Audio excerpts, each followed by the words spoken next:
360 Nitro.tv. Tu ne veux pas manquer ça.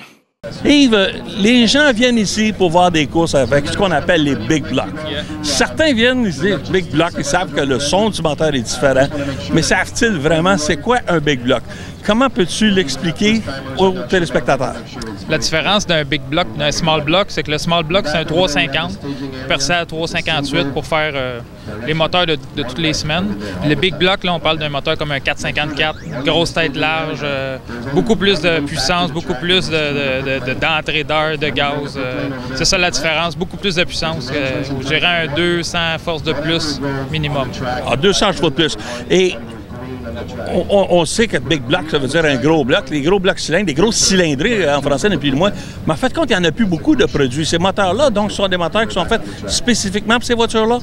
Oui, il y a vraiment plus, peut-être dans les camions, dans quelques camions, mais il n'y a plus vraiment de gros moteurs comme ça. Ils vont plus dans le rapetisser les moteurs pour avoir plus d'efficacité avec les moteurs au lieu d'avoir un gros moteur puissant, mais qui consomme beaucoup d'essence.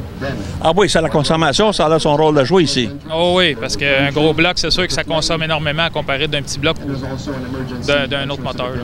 Si on parle de 200 chevaux de plus, est-ce qu'on parle de voitures beaucoup plus rapides que les autres avec les 350 ou les small blocks? Ah, c'est sûr qu'on parle de beaucoup plus rapide. C'est sûr que aussi, ce qui arrive quand on a beaucoup de puissance, il y a l'adhérence peut-être des fois qui est un peu moindre parce que ça donne tellement un grand coup que les pneus virent. Puis, fait qu'il faut contrôler un peu cette puissance-là, mais oui, c'est beaucoup plus puissant. Et pour le commun des mortels, est-ce que ceux-ci, les voitures avec les grosses cylindrées, ont-elles des pneus spécifiques pour cette série-là ou ils utilisent les mêmes pneus que les séries Sportsman ou 358? C'est sensiblement les mêmes pneus, peut-être préparés autrement, mais oui, sensiblement les mêmes.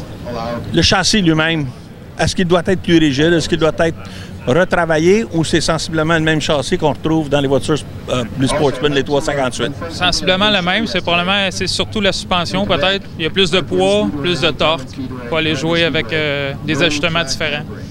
Donc, et vous, quand vous faites l'inspection, quelle est la première chose que vous surveillez? Le poids. C'est le poids minimum. Poids minimum, il y a l'essence dans les gros blocs. C'est plus la série Dirt qui vérifie ça que nous autres. Nous, on a un support, mais c'est plus carburation, essence, poids en premier. Puis le reste, ben c'est plus des règlements. Nous, on n'en fait pas ici de gros blocs, mais ils ont des règlements à eux autres à suivre. Puis, donc, c'est la fête pour vous autres quand les voitures avec les grosses cylindrées se présentent? Oui, c'est un peu plus relax pour nous. Là, on regarde le spectacle puis on en profite. Ben, j'espère que tu vas l'apprécier. Je te remercie beaucoup. Merci beaucoup.